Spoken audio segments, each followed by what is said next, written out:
G'day viewers, my name is Michael and welcome back to SingleRacer.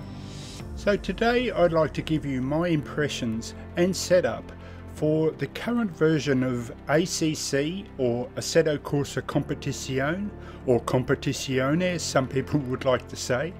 Now that's me standing there. Now unfortunately I can't wear all white because that's the Stig's outfit. For copyright reasons I obviously can't wear it, so I'm dressed all in black.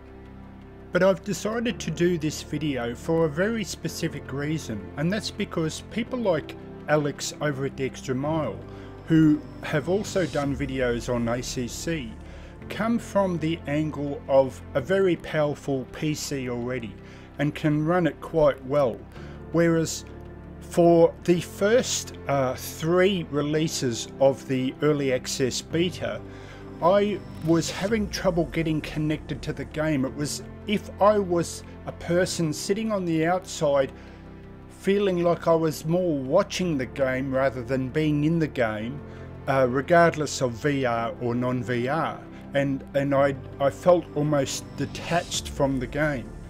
And so I want to give the point of view of a person from a mid-tier kind of point of view, meaning that in VR my system is considered the mid-level for VR.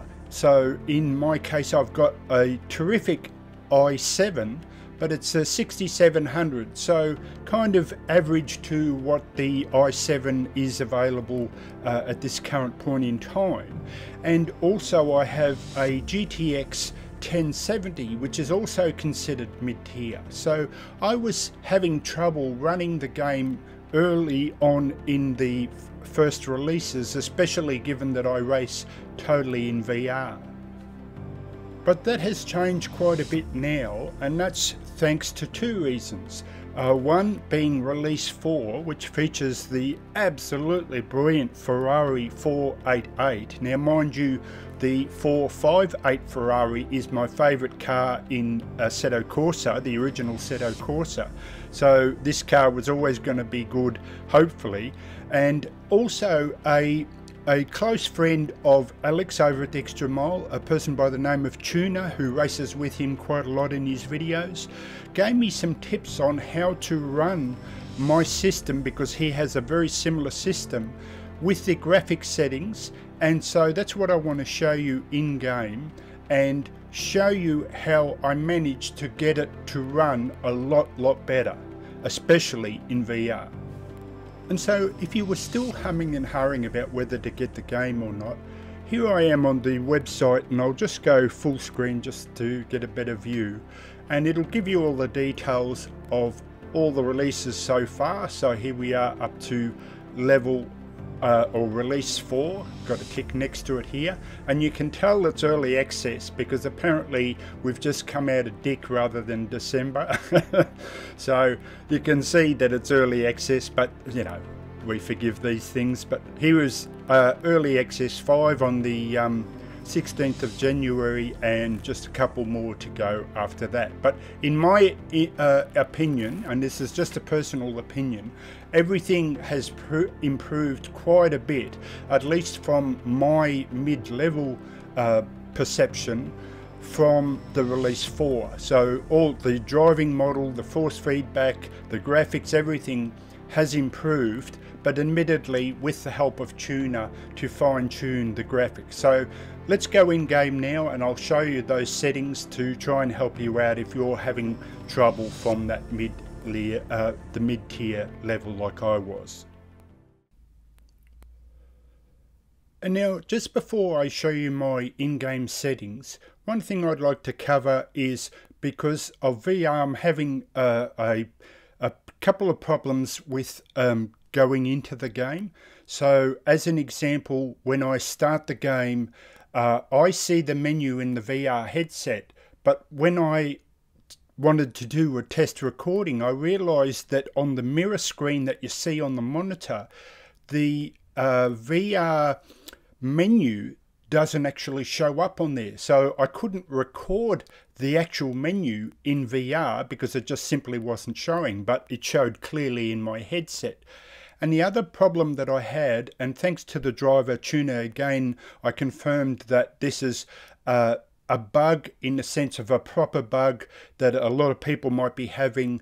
It wasn't just my system, but what I was doing was every single time I went into do any form of racing, so any of the 3 choices that you get online, special events or just a single race, every time I exited out of there I lost the menu.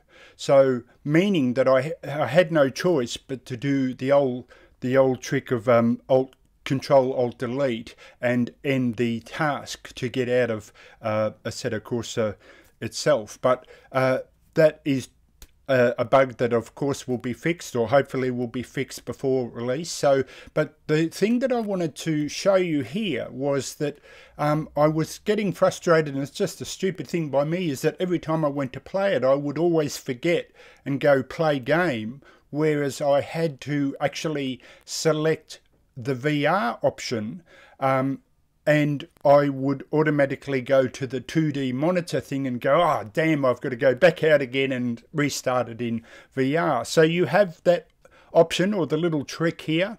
If you right click it and you go to the general tab and you have set launch options, and you can type -VR, and then what happens is even if you click on play game, it'll automatically go into the VR option. So if you're having that same problem where you forget to select the VR option to begin with, you can just type this little command -VR and you will always go into VR no matter what option you select.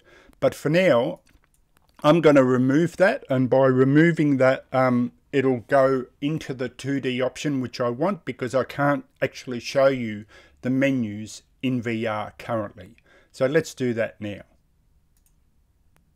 Okay folks, so here we are in the menu screen, and let me just go over, in case anyone from the Kunos officialdom is watching, just the 2 errors that I always had. So what happened is in VR, when you go into the game, on your headset you see this screen, but it's a floating screen, you know, a bit like if you ever have been to the drive-in and you just see the screen sort of in front of you floating in the air.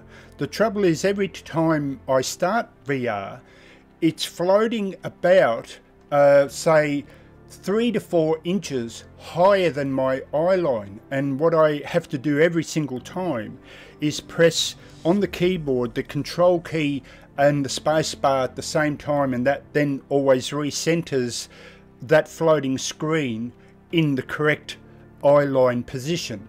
But I have to do it every single time. And the other problem that I have is if I go into here, do any of these, any of the special events or the multiplayer, when I exit and go out of any of those options, I lose this, or I don't come back to this screen. So in VR, what happens is you see that the man in the driving suit there in the garage, but no menu. So I have no choice but to bring up the task manager and end the task. So that's a second bug, but of course they probably know these things already and are working on them. That's why it's in early access, so they can gain from everyone who's currently playing it all the problems and fix them before release. And considering how many games are so shocking, especially first person shooters, where they have bugs galore on a full release date, I think personally this is the better option, because they can be aware of problems and solve them right then and there. So let's now go on to the settings that I use for my mid-tier system. Okay, so now let me show you my settings from that mid-tier level point of view, and we'll start with the video settings. And a big thanks again to the driver tuner for these. Now, they are pretty logical in the sense that if you've got a mid-tier system, you naturally set everything to mid, right? But where Tuner was really helpful was he was saying to me that you don't suffer because ACC uses the Unreal Engine. The graphics are already so good, you don't really lose that much, at least in my opinion, compared to what I had before. But there are two exceptions to this, and one is that although I have everything set to mid, and you can just copy these here if you have a similar system, is that I noticed that when I set the shadows to mid, by setting the anti-aliasing, which is the most important to me, to epic, or selecting the anti-aliasing type, it would automatically seem to change the shadows to high. So even if I set this back to mid and tried to save it, by having these two settings, it seems to automatically select high for the shadows. So one of the things that I noticed is I originally picked FXAA because based on a lot of talk about anti-aliasing, they say it's less demanding on your system. The trouble is, I found when I went out on track, I got a lot of what you might just generally term sparkles. So all around the objects, the stands, all the signs around the track would have this sparkly, horrible effect to them. And I think Gamer Muscle even talked about that. So I selected temporal, and although temporal in the rumours about this is that it blurs things, or has a tendency to blur things, I found it immediately much better and much clearer actually when I was out on track. So these are the settings I use. If you've got a mid-tier system, give them a try. So now let's go to the controls, and again I have a mid or maybe even a low end wheel. It's one of the first force feedback wheels called here, the Logitech Driving Force GT. An excellent wheel, but very old now, and doesn't use a clutch, so there's no clutch selected here. But if we go to the force feedback settings, this is very important, because if you have a more basic type wheel, but I changed the force feedback strength, which is called gain here, from 100 down to 75. I just felt that it was, what it did was it allowed me to feel more of what the road is doing, because the higher you have it, you can have it at 100, but you often get fake feeling because the wheel is then trying to give you as strong a force feedback. But the trouble with that is you don't realize that maybe you lose a sense of what the road is telling you that it's doing, you know, the bumps and the curbs and things like that. And I like a light wheel anyway. That's a very important thing to say. So, you know, if you like it strong, cracking up to 100, it's your choice. The other thing that I have this set for, which is very important for a basic wheel, is if you get a lot of, I don't know if you can hear it, but if the wheel is going back and forward, bouncing, you know, or very heavy vibration, you need to set this to 0. Now, as an example, I know Alex over at Extra Mole, I'm pretty sure he set it to 30, but he's got a direct drive wheel and that can handle that strength, and probably is even better with it set to 30. But if you're getting this horrible vibration in the wheel, switch this off, and then you'll hopefully get rid of that horrible vibration. And the dynamic and the road effects, these are just personal choices. You could set this up to 30, 33 as well. They're just personal choices, and you set it how you like. But these are my current settings. And one final thing that I'll talk about, and again, this is a personal opinion, but this doesn't work the same as Assetto Corsa. In Assetto Corsa, there are 3 arguably main wheel rotations that people prefer.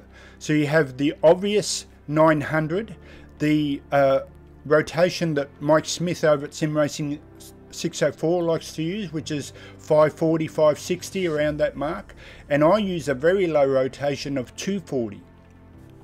And in Assetto Corsa, I set this to 240, but this uses the similar setting for some reason to Project Cars 2, where it seems to be the opposite. So instead of changing this up to 240, you actually do it the opposite way and you go down from 1200, and the setting I like the most is 1160. That's what I currently have. I might drop it a little bit more, maybe to 1110 or 1130, but 1160 is what I have it at the moment, and I get very good road feel.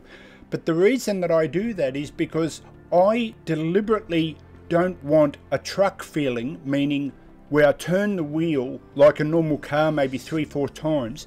I want it like an F1 car, where I basically, the most I ever turn the wheel, including a hairpin bend, is when you turn the wheel and your hands are at 12 o'clock and 6 o'clock on a clock face. So that's the most I ever turn a wheel, and by having the 240 wheel rotation, that gives me an F1 style where they barely turn the wheel, and at low speed you get a lot of reaction in the car. Again, personal choice. But the one final thing I want to cover on is just the thing that you need, or at least in my wheel, you need to click the steering and you click advanced and you change inverted to yes, and then you get the correct left right. When I had this set to no, at least originally in the first release of the beta, I was getting the opposite reaction where I simply would turn the wheel right and it would go left. So I had to set this to yes to do that. So okay, so that wraps up my settings here for the Logitech Driving Force GT wheel, though these could probably suit the Logitech wheels just above mine, like the G27, G29, but again, it's just purely personal choice. You set them how you like and how you feel it'll make you a quicker driver, and it's purely up to you, but these are my settings. So let's head out onto the new track now in the brilliant Ferrari 488 GT3, and let's do a few hot laps and see how we go. Okay, see ya.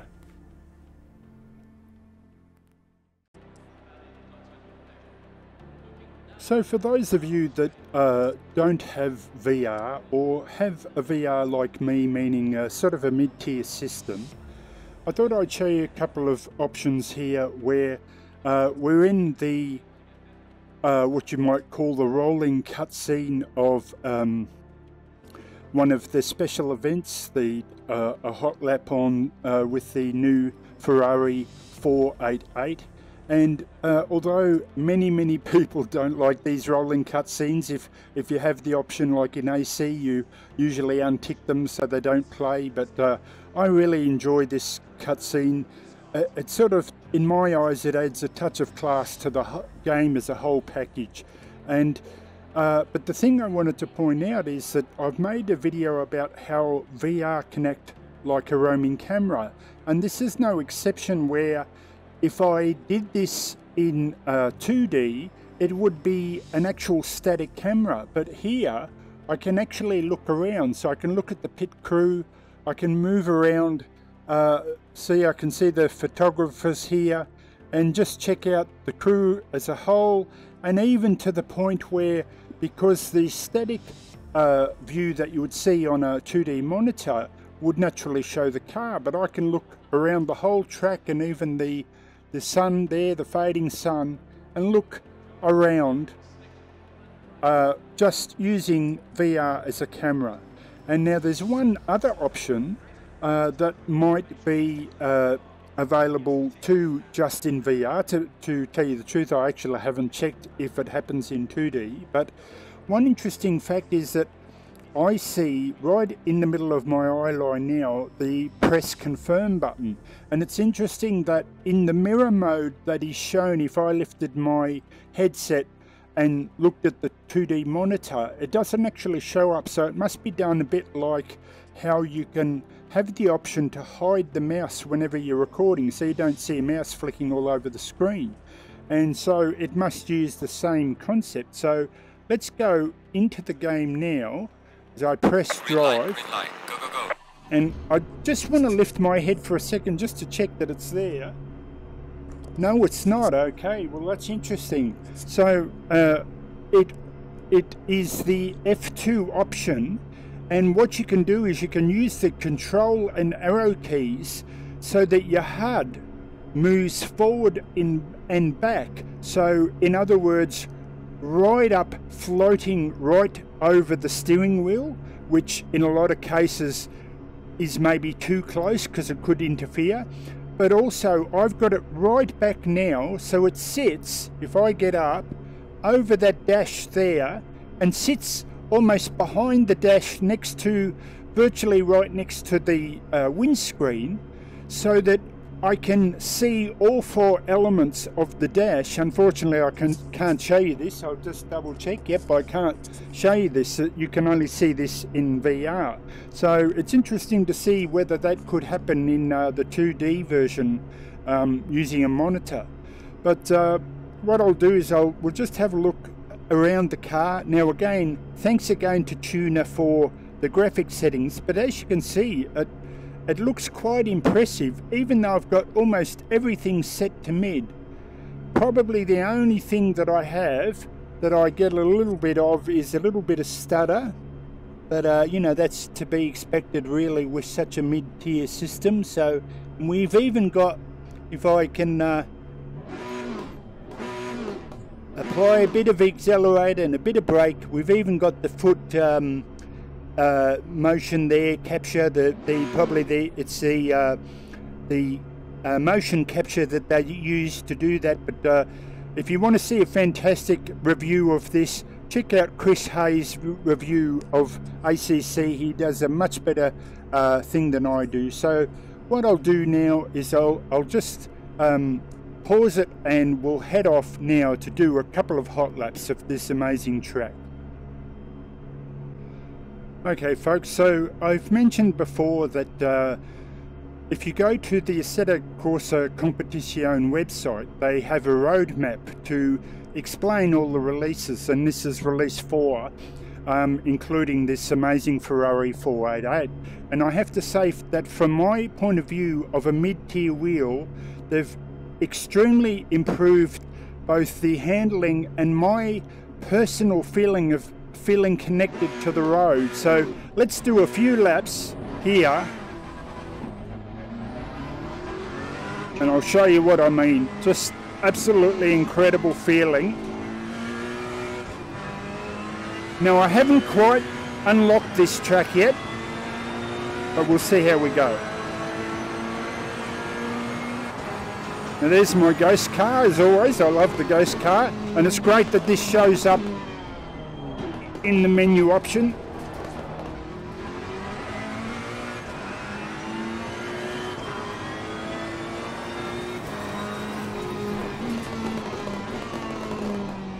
It's an interesting, as I go a bit wide, focusing on the talking. It's an interesting track in that I don't normally like technical tracks, but this has just got something about it that makes me want to keep trying, and that's always the sign of a good track, is you just want to have another go. But I definitely haven't unlocked it, especially this bit. I'm still trying to work out how to take this well. But the sense of the road with my current settings and the improvements of Release 4, and also the improvements in VR, just make this absolutely awesome now. And of course, this excels. I think it's got the best sound of any game, even over Race Room, which was arguably the previous holder of the record for the best sounds in game. Alright, let's see if we can do a better lap now. Oh, and what a bad start. The thing I like about this game too is it's not easy. They don't thank you. They don't hold back in how difficult it is. Now mind you, I do have it on Pro, but it's still very, very enjoyable, but quite difficult, and that's the appeal of it.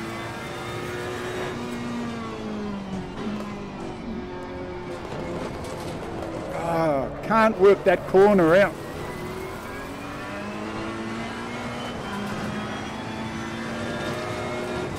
Now it's so unfortunate that you can't see the screen. Whoa. Oh.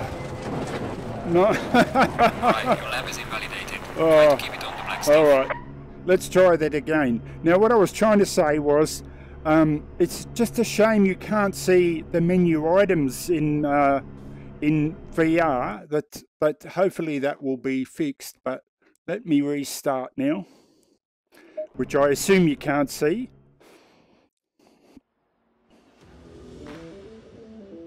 Press confirm and drive. Go. And I'll try and keep the talking down a bit and focus on a lap, and we'll see what time I can get out.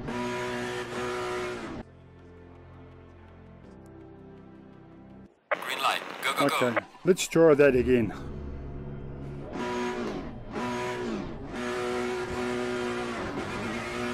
Oh, love spinning those wheels off the start.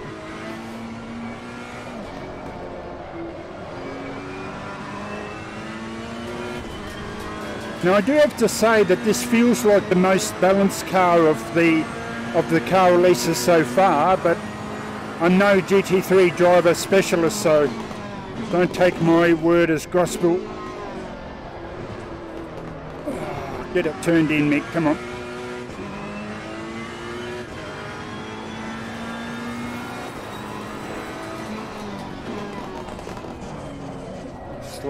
Slow, wait. That's it now.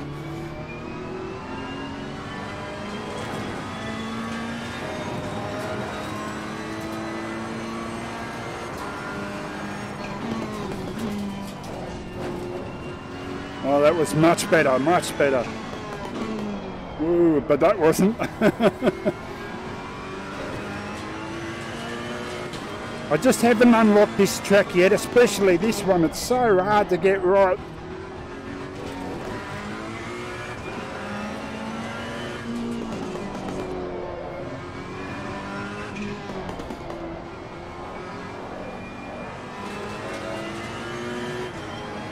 But the big difference now is I feel that when I make a mistake, it's my mistake.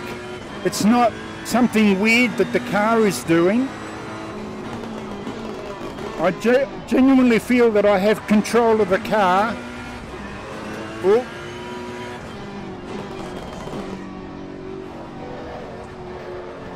Oh, could this be a record time? It feels like it.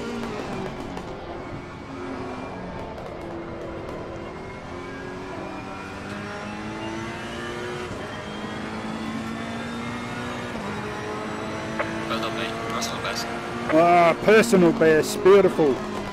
Now unfortunately you can't see the menu, but I need to lean forward to see what it is. So just to give you an idea of how average a driver I am, I'm currently 4,454th on the list, but I've got a time of 149.296, so 149. So there you go. If you've got the game, give it a go.